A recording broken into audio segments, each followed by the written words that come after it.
Okay, that bow kick. Let's have a conversation. Just because you don't know something is happening doesn't mean it isn't happening. For example, you said nobody who is alive present day in the United States owned slaves. That's categorically untrue. Here's why. You see, according to the 13th Amendment, slavery shall exist within the United States as a form of punishment for anybody who's been convicted of a crime.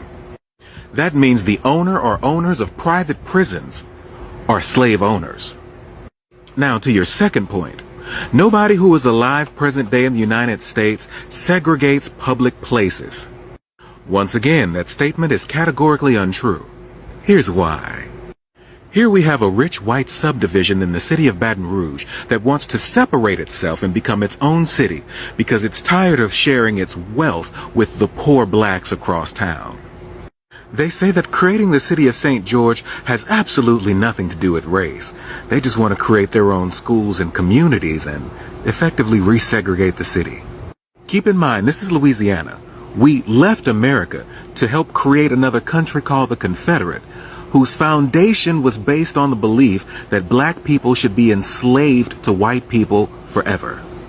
Now, this isn't just happening here in Louisiana. It's also happening in another state who owned slaves. Georgia, Atlanta to be specific. Pause to read. Here we have the state of Georgia admitting why it left America to create the country known as the Confederate. Same script, different cast. You have two major cities in two states that left America to form its own country so that it could have the right to enslave black people for eternity. They're now fighting for the right to separate themselves from the black parts of town. Same script, different cast. Just because you don't know something is happening doesn't mean it isn't happening. So who am I referring to?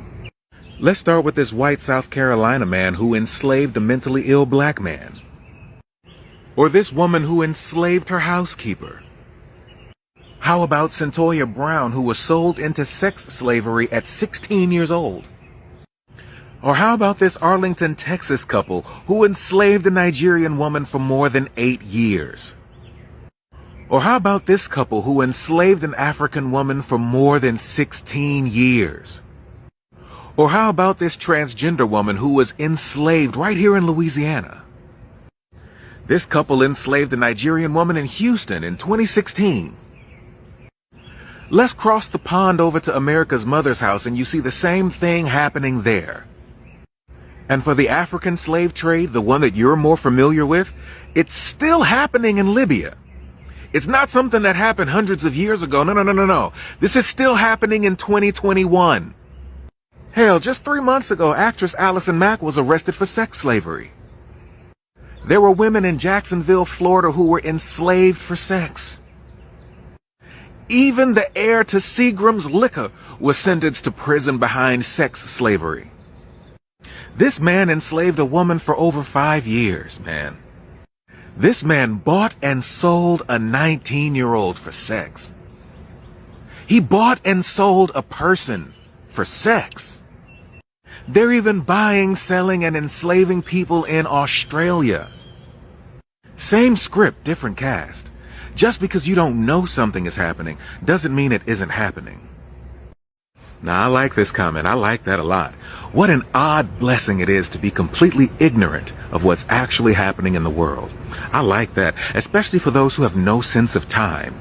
For example, you have those who say, "Oh, you guys have been free for so long, you should be doing so much better by now." No, we've only got our freedom in 1964. That's 57 years of freedom. And in 2017, we finally desegregated a high school in Mississippi. Segregation wasn't that long ago. It wasn't in the 1940s, 50s, and 60s. It happened in 2017. Hell, even our indigenous cousins weren't allowed to openly and freely practice their native religions until 1978. That's 43 years ago. You know anybody older than 43? Then they're older than indigenous people's rights to practice their religion.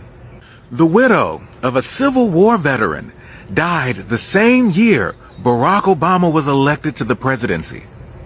And if that don't blow your mind, the last widow of a Civil War veteran died last year in 2020. It wasn't that long ago, people. And what's worse, this human skid mark, this evil, vile human being, Carolyn Bryant Dunham, the woman responsible for the death of Emmett Till, is still alive. Ignorance is bliss, but it's deadly. How is it that we're still arresting and putting Nazis on trial, but this woman, Carolyn Bryant Dunham, is allowed to go free? It's funny you should mention that because President Joe Biden served with 6 senators who were born in the 1800s. That means their parents probably owned enslaved Africans. Not their grandparents, not their great-grand, no. Their parents.